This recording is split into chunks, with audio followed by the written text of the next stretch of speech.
now our first panel of AREDAY Impact 2023.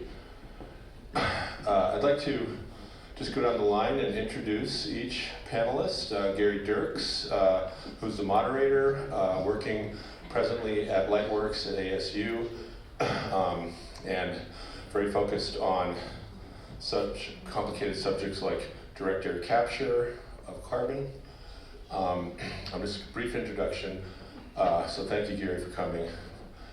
Henk Rogers from Hawaii, New York, and other places. And he is the founder of Tetris, but actually works most of his time with the Blue Planet Alliance and trying to create a 100% renewable energy world by 2045. And principally involved in getting that mandate passed in the state of Hawaii, which is, I think, perhaps the only state that has that. Maybe I'm wrong. You'll tell us. First state of 13. Fantastic. Thank you for your leadership. Governor Bill Ritter. A dear friend of mine. We met when he was running for governor way back in 2006, I think it was. And very grateful for your leadership, Bill, over your 4 years, passing 57 clean energy bills in the state of Colorado, that brief time, and now sits at the Colorado State University running his New Energy Economy think tank. Thank you, Bill. And then Bill Brandt, who is also the co-chair of AREI, and he is working also down at ASU, facilitating all kinds of wonderful technologies that can either keep carbon from going into the atmosphere or pull it back out. And so, with that, thank you, Gary. Well, thank you, Chip, and welcome everyone to our panel on From Renewables to Hydrogen. Chip has already given a bit of an introduction to each of us, but what I will do now is invite each of the panelists to say anything more they choose to about themselves and their relationship to this subject of renewables to hydrogen, and then give a few framing comments about how hydrogen or renewables relates to the work that they do and the things that they're interested in. And I'm just going to start at the far end, Bill, with you, and tell us a little bit more about your background and what about renewables to hydrogen. Gary, thank you. Good morning. Everybody can hear me. Yeah. So I'm Bill Brandt. I work at Arizona State University, and I'm the Director of Strategic Integration at ASU Lightworks. Lightworks is an initiative that sort of pulls across the university to bring people together to sort of work on some of these complex and interesting systems like the energy system. I started my career having finished grad school working for an oil company called Sohio. It was the original Standard Oil Company. It was acquired by BP and then had a 30-year career working in London on various things in finance, including mergers and acquisitions. So when I retired, I came to ASU to start working on renewable energy. It was quite clear that that was going to be something that we were going to need, particularly as it became evident that CO2 buildup in the atmosphere, including other gases, were starting to cause an impact. And now we're seeing more of that impact as it manifests itself in all kinds of things that are happening to our climate. So it's important that we move with some speed to get things done. This panel is talking about renewable energy and hydrogen, and so I thought it would be appropriate for me to make a few remarks about hydrogen as one of the paths to a sustainable future. So the global energy system is kind of a complicated system, and it's grown up over a couple hundred years, just to put some context and framing into it. And most of what we have today is a legacy of what happened around 1900 or the 20th century as we think about our systems. When you think about renewable resources, you think about solar, and you think about wind, right? And the output of these systems are electrons that flow across our transmission and grid system, which basically was formed through policy between 1900 and 1920. And it's done a great job of creating what I'm going to call interesting energy to run lighting first and then electric motors, courtesy of Tesla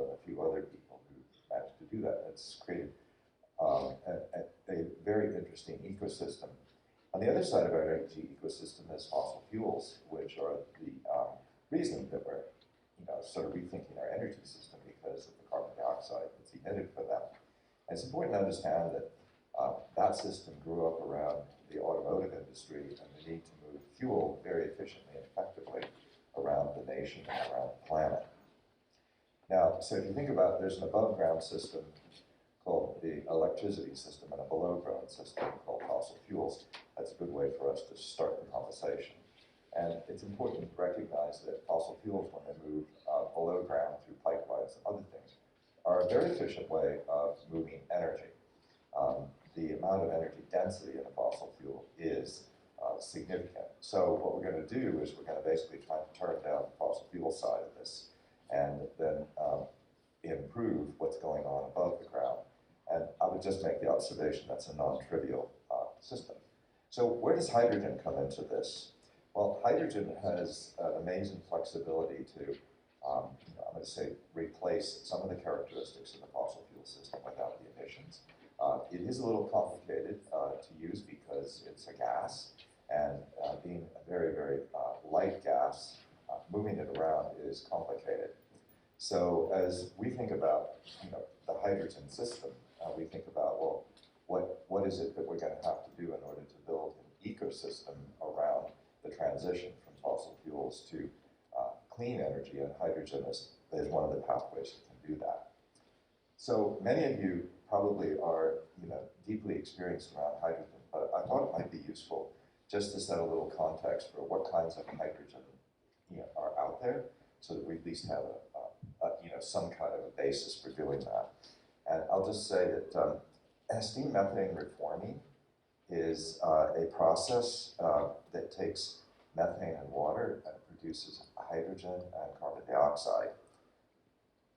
It's the kind of process of choice if you want to make hydrogen, and it's called gray hydrogen if you don't collect the CO2, but it's called blue hydrogen if you collect the CO2 and then put it into the ground, through a sequestration system.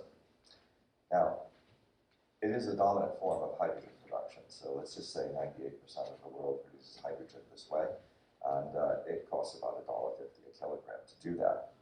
Now, green hydrogen is made through the use of electrons going through an electrolyzer that come from either solar or wind. And this means that there's no carbon produced. It's an electrolysis program, so what you're basically doing is splitting water, and then that produces hydrogen and oxygen. And this is the place where we think there's going to be huge potential. It's also the place where the legislation that was enacted in 2001 and 2022 are going to create a real interesting opportunity. And it's this place where we think we're going to have hydrogen as a basis for sort of replacing fossil fuels and then creating this transmission system that allows us to do that in a way that's not disruptive. Now, there are two other things that I should mention. One is, you've heard of pink hydrogen. That's using basically the electrons from a nuclear power plant, which are zero carbon emissions to make hydrogen. And then methane pyrolysis, which is a rather new study using temperatures over 1,000 degrees centigrade to actually produce hydrogen and carbon in its solid form, so you don't have any CO2 emissions. So I think, Gary, probably it's best for me to stop there, having set the scene for where we are. Thank you, Bill. Governor Ritter. Yeah, thanks. So a little bit different than Bill's orientation on this. As Chip said, I run a policy center at Colorado State University and have since 2011. We work with states, we work with governors, we work with legislators, have a legislator academy, and convene a lot of different meetings with governors. And like right now, it's about the new power plant rules, it's about the Inflation Reduction Act, the bipartisan infrastructure law, just to build capacity in states to do what they can in the energy transition, we call it. But every once in a while I get asked to do something that's a little bit different, and about 3 years ago I was asked to convene a group of utility CEOs, environmental NGOs, so think Environmental Defense Fund, the Nature Conservancy, World Resource Institute, and then environmental justice leaders. And the question on the table was how the power sector could get to zero in an equitable way by 2035 or 2040, because the Biden plan called for 2035. And so for 2 years, I was the stakeholder person, brought all stakeholders into the conversation and then had the groups there. And the reason I know enough about hydrogen, I guess, to be on the panel, is that we had the best utilities in the class. So, the ones that have these ambitious goals. Xcel Energy here in Colorado is going to get to 85% reduction in emissions by 2030. It's baked into the law. They have to get there. They made that their own goal, but then the legislators turned around and passed laws to say they're going to get to 85% by 2030. And so it's going to be about 85% renewable in their portfolio, but then our independent power producer, Tri-State, which produces power for co-ops in New Mexico, Colorado, Wyoming, part of Nebraska, they also have an 80% requirement, 80% reduction by 2030. So that's big, right? But nobody has an idea about how they're going to get to that last mile. So the question on the table was zero or net zero by 2035 or 2040, and the best utilities were saying, we don't know right now what the path is to zero. We know the path to 80 or 85. Some utilities aren't going to be able to probably get to 80 or 85 by 2030, even if they tried, because of where the grid is and the availability or not availability of renewables. But certainly as we looked at the potential for that, remember we had environmental justice leaders in the group as well. We looked at the potential and looked at several different options. So carbon capture and sequestration is a topic in the next panel. That was on the table. Nuclear and advanced nuclear, which all wound up, being sort of an added tax credit to come into the Inflation Reduction Act. So small modular reactors or different kinds of technologies in nuclear that aren't part of our conventional nuclear portfolio now. That was on the table, but then so was hydrogen.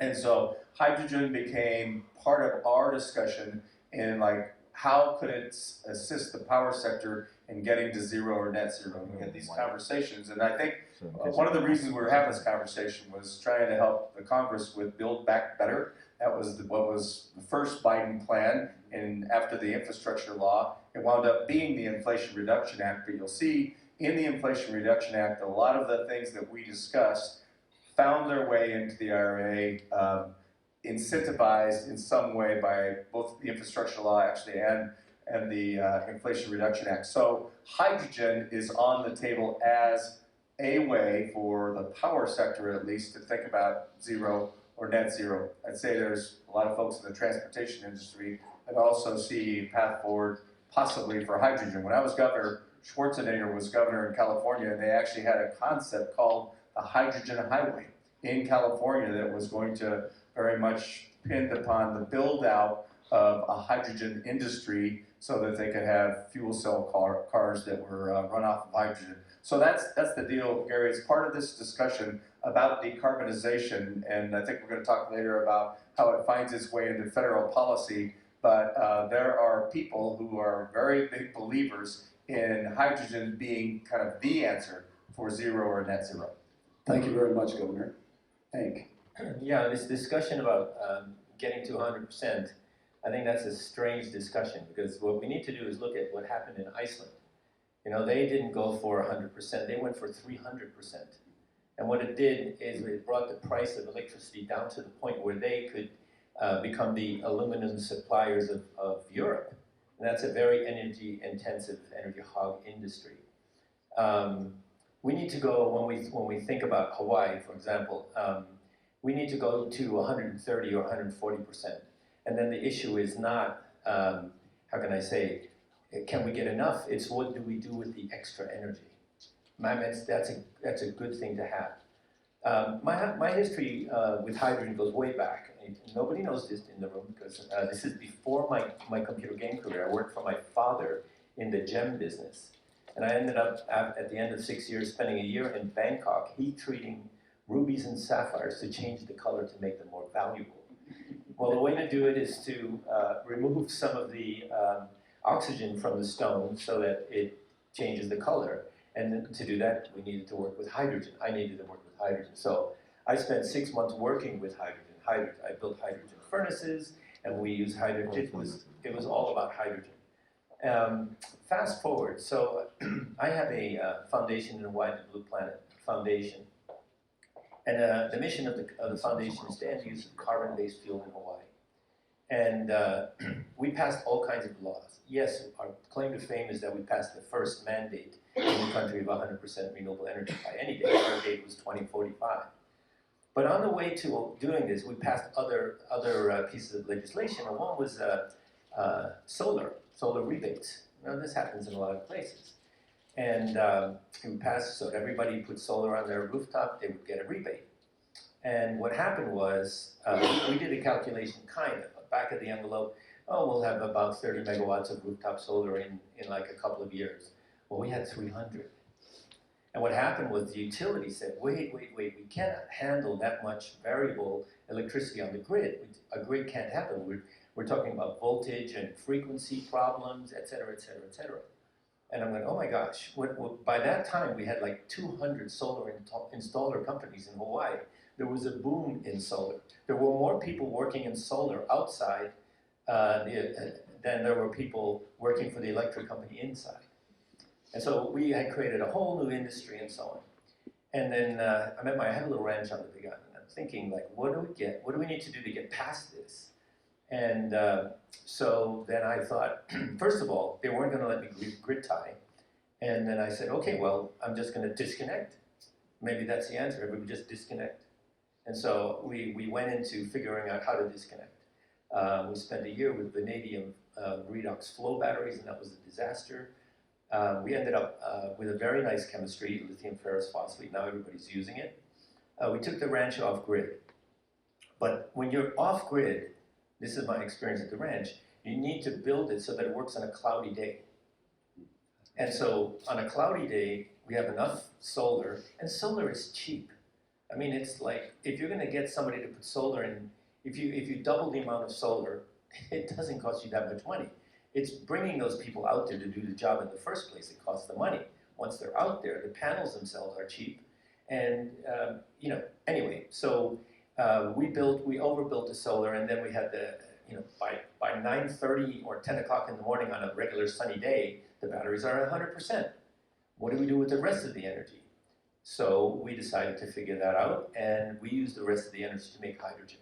So I bought an electrolyzer, and I just wanted to find out what's up with hydrogen on a kind of a grid scale situation. So we don't have a use for hydrogen, that's the problem. We have enough stored, we store about 25 kilos of hydrogen at the ranch, and the DOE, by the way, Department of Energy, they came by and said, we heard you guys are making hydrogen. I says, well, yeah. And they said, would you like some stuff? It's like, stuff? So I sent my CTO to Honolulu, and there's a warehouse about the size of this room full of stuff. There were 6 hydrogen fuel cell forklifts and 22 hydrogen fuel cell forklift, whatever, fuel cells. Anyway, there's a room full of stuff, uprights and all kinds of stuff. And my guy goes, can I have that and that and that and that and that? And the guy goes, you don't understand, I need my warehouse back. It's all or nothing. So we got all these fuel cells. I mean, fuel cells actually are very expensive, especially in that period of time when it was mostly still on the research level. Anyway, we got all this stuff. So we have all the fuel cells that we're going to need to do any kind of research at the ranch. It's a great situation. I think, and we bought a Mirai. We have a hydrogen fueling station. I think that the future for islands, Hawaii is an island, is for us to build wind and solar and geothermal to about 130, 140% of what we actually need to make electricity. And then use the extra electricity to make hydrogen. And hydrogen can be a backup fuel. We could bring it from the Big Island to Oahu, this is where the consumption, 80% of the people live on Oahu, 80% of the land is on the Big Island. And we have volcanoes. We have geothermal up the wazoo. And so this, I think, is the future. The future should be that we're producing hydrogen in places where it's cheap and easy to produce hydrogen. I believe for the world that the ring of fire, for example, all those volcanoes, all that heat that's coming from the center of the earth, which isn't going to go away anytime soon. There's nothing we can do to how can I say, to affect that heat. There's so much of it. The ring of fire should produce hydrogen, and we can ship hydrogen using hydrogen ships to islands that don't have enough wind or solar to cover their own needs. And it's a transportation fuel. Now, the transportation aspect of it, I have battery electric cars. They're great. They're amazing. The problem is when you make a truck or a bus, by the time you add up all the batteries, you're spending all your energy moving batteries. They weigh a ton. And we figured this out. I mean, people figured this out. We had a hydrogen boat come to Hawaii, sailboat, kind of a hydrogen covered with solar panels. And the reason they're using hydrogen instead of using batteries is that the damn thing would sink if they try to use batteries for that purpose. So hydrogen is a much lighter way of storing electricity than batteries. And so if you're going to do trucks and buses, you need to use hydrogen. And hydrogen is basically an electric vehicle without all the weight. And the other benefit is that you can charge a hydrogen vehicle in a couple of minutes. You're going from high pressure to low pressure, and that's about it. So away goes this hours and hours of charging, and it becomes instant. So that is the future. I believe that there's going to be enough ground transportation to take up the extra 40% hydrogen that gets produced if we go 140%. Thank you, gentlemen. I'd like to consolidate this just a little bit because you've gotten three very different perspectives and three very good different perspectives. Big picture, the world's got a carbon problem, and that's going to give us quite a serious climate problem. I can tell you, as someone who toughed out 31 days above 110 degrees in Phoenix this past summer, that was a serious wake-up call, as in a very serious wake-up call. 105, even 108, okay. You can go outside, if you're well hydrated, you're probably okay. You go outside at 110, you better not stay out there very long. And when it's 115, you really shouldn't go out there very much at all. So this is kind of what we're trying to do. We got to get the carbon out of the system. As Bill Brandt says, this hydrocarbon system is very sophisticated. It moves a lot of energy. We cannot underestimate what it's going to take in order to replace that. That's not to say that we should be in any way discouraged. It just said, take it serious. This is a big problem. And the Governor Ritter described how the political system and how the way in which we're beginning to think about what our toolkit looks like. And this is something I really want to emphasize. And Henk did that as well. Hydrogen is one tool in our toolkit. It's not the only tool in the toolkit. It is one of them. And it does come up often, Governor, in the context, and this is the case in our state, in Arizona. The electric utilities, and Henk heard it, and they got through it in Hawaii. We got to think about what they did. The utilities can see how to get to 80%. Ours are saying exactly the same thing. We can see how to get to 80%. That last 20 looks hard to us. And hydrogen often comes up in that context. Now, if I could, Governor, I'd like to come back to you, because you mentioned in passing AREI-AREDAY, the Infrastructure Investment and Jobs Act, the IRA, Inflation Reduction Act. These are a big deal. This is a lot of money, and hydrogen is right smack in the middle of the AREI-AREDAY. Can you tell us a little bit more about what is the Biden administration trying to do? And then if I could, pick up on WISH, if you would. Okay. Tell people what WISH is. Yeah. So first of all, I think AREI-AREDAY is just a hard acronym. So I call it the Bipartisan Infrastructure Law, because it's Bill, and that's my name, it's easy to remember. And then the IRA, the Inflation Reduction Act. And so first in the infrastructure law, they put $11 billion into hydrogen, $3 billion for projects, $8 billion for research hubs. We call them hubs. There have to be a minimum of at least 4. One of them has to go in West Virginia. Not a surprise. But and we have no idea why that's the case, do we? But they're they screened the first round of applications and then invited further screening, I guess, and they're going to announce sometime at the end of the year where the hubs will be. So there's $8 billion for hydrogen research. It was a really big ticket item to come out of the Department of Energy as part of the infrastructure law. And I think, you know, a lot of different places around the country are sitting and waiting and hoping that they're chosen. I think California has 3 separate applications in for hydrogen hubs. Texas has a couple of different applications in. So in Colorado, what happened, and it kind of started at Colorado State University with Dr. Brian Wilson, who runs the Energy Institute, and became very interested in this idea about a hub, but knew that Colorado was a single player, was unlikely to, you know, be able to get a hub. So he and I and some other people began putting together 4 states, Wyoming, Utah, New Mexico, and Colorado. So 2 Ds for governors, 2 Rs. It was a very bipartisan application, and then began bringing in sort of the academic community, the regulator community, the governor's office, so the government community, and the private sector. And looking at the private sector and thinking about what ways could the private sector be part of a public-private partnership if we were to get a hub. So this is, it's called WISH, Western Interstate Hydrogen. So I forget what the S is. Do you remember? Interstate Hydrogen Hub. Interstate Hydrogen and Interstate Hydrogen Hub. So anyway, so it's those 4 states, and it was a really interesting conversation in sort of building that out because Governor Polis here in Colorado is very interested in just green hydrogen research. And I've been in rooms with the governor and environmental groups who were expressing concerns about hydrogen, in part because of the ability to use fossil fuels to manufacture hydrogen, and this idea that the fossil fuel industry is not going away if we're going to use it as part of a way to manufacture it. But the governor has said, well, in Colorado, we're going to be about green hydrogen.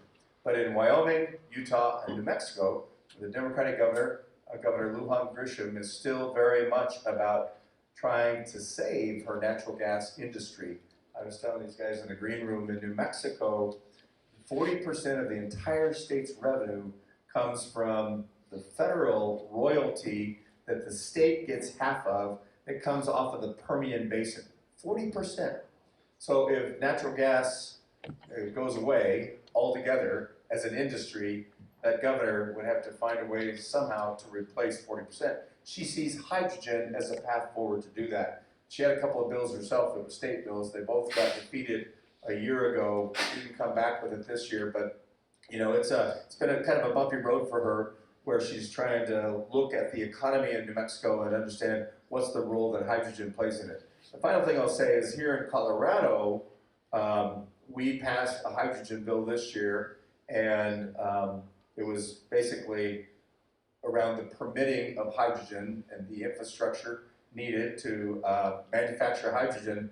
But the environmental justice community was very, very concerned that, you know, all these facilities are going to be built in marginalized communities, and so they actually had the legislation amended, and the final law said this, that if there has to be a comprehensive analysis of each hydrogen manufacturing plant, and if in that comprehensive analysis there's a negative, any kind of a net negative to a community, the plant cannot be permitted. So there's an environmental justice angle to this as well, in part again because the environmental crowd looks at this and sees that it could be a role for fossil fuel going forward, and that's problematic in their mind, and there's a lot of other people saying it's going to have to be that. And just finally, the Inflation Reduction Act and the bipartisan infrastructure law both look at a formula for hydrogen and say, okay, you can manufacture hydrogen using fossil fuels, but we're going to look at the unit of carbon dioxide emitted, or the unit of greenhouse gases emitted, the unit of hydrogen produced, and it has to be sort of this formula in order for it to be clean. You can use fossil fuels to produce it, but we still want it to come to this index of clean hydrogen. Thank you very much, Bill. And just to elaborate a little bit, the importance of the hubs, I don't think can be overemphasized with respect to pushing hydrogen forward. as an option. As the governor described, the idea is a network of these hydrogen hubs that are all connected together. And I do look over at the governor with a little bit of envy because I and Bill Brandt were on another team, Arizona and Nevada. You guys got an interview, we didn't. So you're probably going to get one, and we're probably not in Arizona. But the idea is to link all of these things together. And right in the act is it's okay to reform natural gas as long as you capture and store the carbon. Can I say just one other thing that I omitted? Also, the EPA released its power plant rules, you know, the replacement for the clean power plan that was struck down by the court. And in doing that, they very much put hydrogen blending with natural gas as a part of a formula that's kind of dated, like 2035, 2040, 2045. But in that 2030 to 2040 timeframe, there's absolutely the possibility of running natural gas, even newly built natural gas, blended with hydrogen. Henk, what's Hawaii going to do? Yeah, so we've been working in Hawaii. By the way, our foundation has already been successful in moving Hawaii towards 100% renewable energy. So what do we do next? And the three things that I've commanded them to do next is, one is ground transportation. Let's have a date beyond which internal combustion engine cars are no longer sold in Hawaii. But the other one is hydrogen and geothermal. So hydrogen, Hawaii is the perfect place to do hydrogen. I'm pitching for Hawaii now. Because it's a closed system. You know, first of all, you can't drive off the island. You can drive in a circle to your next hydrogen station. So I think our plan is to build 5 hydrogen fueling stations on the Big Island. We've already talked to the mayor about, he's got 24 almost dead diesel buses that service the Big Island. Only 6 of them are running at any given time. So he's agreed to buy, the next one would be a hydrogen bus fleet. And we've also talked to the biggest transportation company about buying hydrogen tractors, like tractor-trailer tractors. It's a chicken and the egg situation. Which comes first, the hydrogen production or the hydrogen consumption? And the answer is they have to happen at the same time. And those are generally completely different organizations, like the transportation organizations and the generation organizations. They're different companies with different motivations. And so the money that's coming out of DC that has to do with the IRA money to help the hydrogen hub would be very well spent. We could have an example of an island or a place that completely flipped to a hydrogen economy, meaning including the transportation, including figuring out what to do with the excess wind and solar, because we have too much of it on the Big Island sometimes. We can do all of it on the Big Island. And by the way, the #1 most visited national park in the country is Volcanoes National Park. So everybody in the country goes to the Hawaii to see what's going on. They will get to see what hydrogen's all about. So, Story about making it all happen together at the same time. I didn't say a lot about my background, but Bill and I were colleagues at BP, and I retired in 2009 as president of BP Asia Pacific and president of BP China.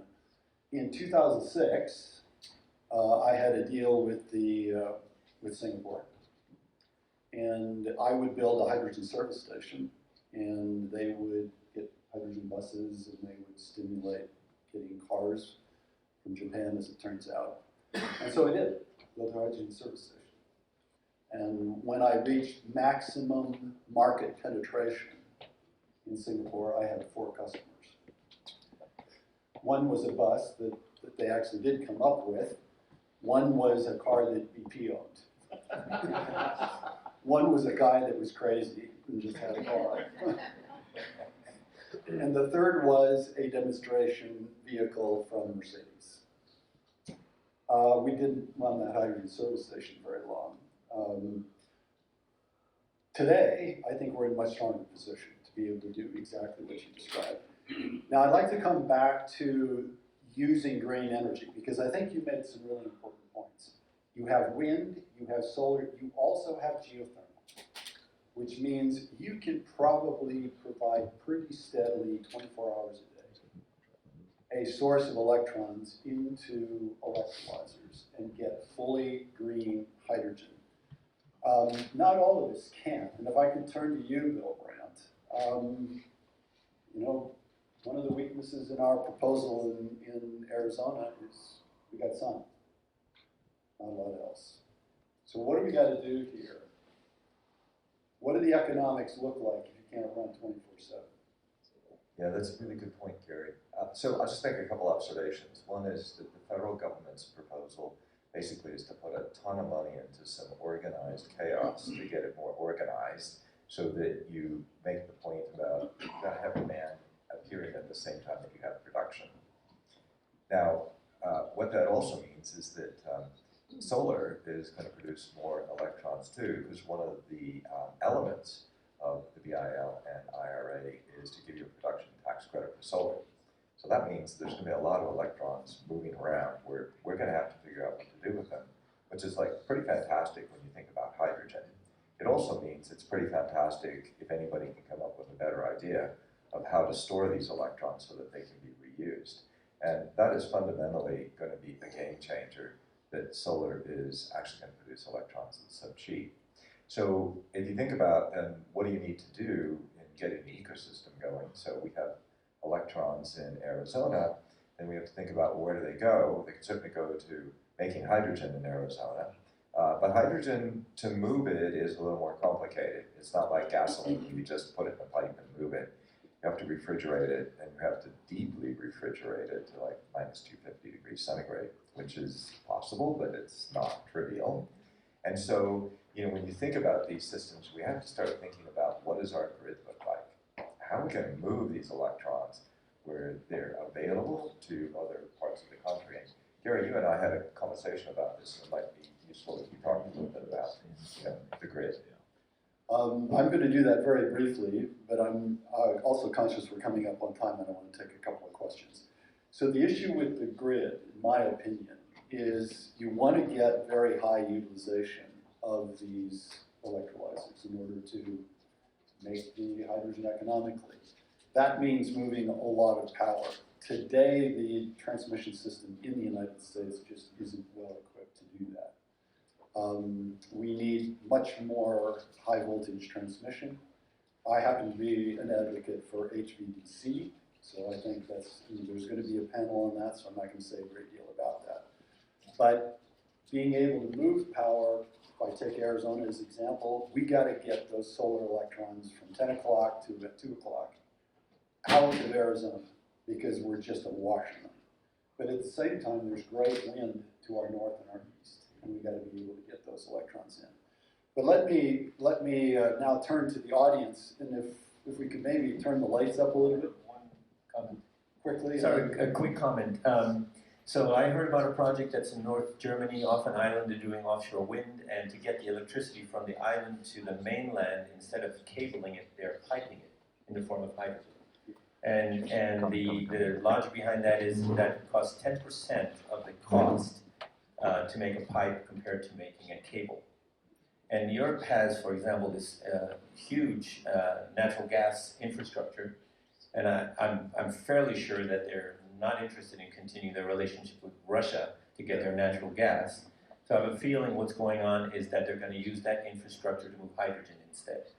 And I am originally from the Netherlands. I know several projects, one in Amsterdam, one in Rotterdam, that are preparing to import vast amounts of hydrogen into the Netherlands for European consumption. So it's going to go that way. And there's a 2 gigawatt wind farm going up off of Ireland that is going to be totally dedicated to making hydrogen, to being shipped to Rotterdam. Thanks, Henk. We have time for a couple of questions. Graciola, you've been raising your hand a bit. You want to go first? Crossing. Let's get the microphone so that others can hear. I wanted to ask about the elephant in the closet. The 250, minus 250 refrigeration that is needed, and the facilities needed to transport it. I'm just talking about hydrogen. So this is not something I work on, and I want to hear from you, particularly you, Well, because you raised the issue. You raised the issue. Yeah, no, I did. So what are you saying about it? I mean, don't forget, refrigeration is much more expensive than heating. We know that. So can we be realistic and say something about it?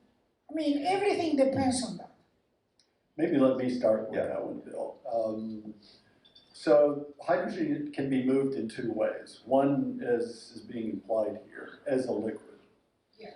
And that requires exactly what you're talking about, Gracio, not only low temperatures, but high pressures as well. The amount of hydrogen that's going to be moved around that way, I think, is going to be pretty limited. It's going to go by trucks. In the United States, it can't go by rail, although there may be some effort afoot to try to do that. But it's just too expensive to move large volumes over large distances that way. Now, the other way is it can be moved as a gas. You know, we do that with natural gas right now. And that means through a pipeline by natural gas. Now, there's some issues with that as well. So Henk was emphasizing pipelining. The way this really works out in practice is there's going to be a balance between how far you want to move that hydrogen and how much big transmission you want to have so you can get the electrons to where you're going to use the hydrogen. And I'll give you an example of what I mean by that. So back to the hubs. California had a big hub centered out of the Los Angeles area. They're looking at Arizona right across the border to produce a lot of hydrogen using solar and hydrogen. Or I'm sorry, solar to make hydrogen. That then goes across the border two ways. They're looking at a pipeline, and they're also looking at trucking. But we move the power, we get the power in Arizona and use it there, and then we have just a short hop over into California. And I think that's the way a lot of this is going to happen. Yeah, but any trucking requires fuel, another fuel, because we don't have trucks that run. We do have trucks. I went to Korea to visit with Hyundai, and they're the leaders in the world with hydrogen trucks and buses. They've already got a pilot project in Switzerland where they have a fleet of trucks and hydrogen fueling stations, and they're moving, how can I say, goods as we speak. That's their first test project. But we can make hydrogen trucks and buses. That's the future. It has to be that way. And so not only are we moving hydrogen, but we're moving hydrogen using hydrogen. And if you talk to the shipping industry, they're doing the same thing. They're going to convert to hydrogen for shipping. Then that's their way of getting to 100%. So we know that hydrogen is the perfect fuel. We'll take this offline. Very good, but I want to get a couple of other questions if we've got time for it. Yes, this gentleman right here. Yeah, so there's been some news recently about the idea that there's natural hydrogen being continuously produced in Earth's crust that might be capturable. What can you tell us about the practicality of that? You want me to take that one? Go ahead. Yes, there has for a very long time been a view that there must be a certain amount of hydrogen that's produced naturally. Deep hydrogen, as in it's being produced well down into the earth. It appears like there may have actually been a discovery in France of exactly that. Kind of waiting to hear what the actual size of that is. It definitely has hydrogen. Sorry? Bali also has one. Yes, so this is going to be a new space, I think. Watch, you know, the people who look for this kind of thing is the oil industry. They, to the best of my knowledge, never did look for it. They're looking for it now, and that it may be real, but we have no idea at this point how real it is. I think I've got time for one more. I think we had, just you want to go first? Yeah, please go ahead. Quick question. When I think when lots of people hear hydrogen, they hear danger. How is this going to be implemented safely? Yeah, the first thing that comes to mind when people hear hydrogen is the Hindenburg. Now, I would like to point out, you know what actually caught on fire at the Hindenburg? It was the skins. It was a highly flammable nitrocellulose. That's what actually caught on fire, and then the blend burned after that. But Henk, you Yes. were using it. Yeah, so what we do in Hawaii is we make hydrogen, and then we bring people to the ranch to show them how safe hydrogen is. I mean, you compare hydrogen to any other fossil fuel, and hydrogen is way safer. If any hydrogen escapes, it leaves the room immediately.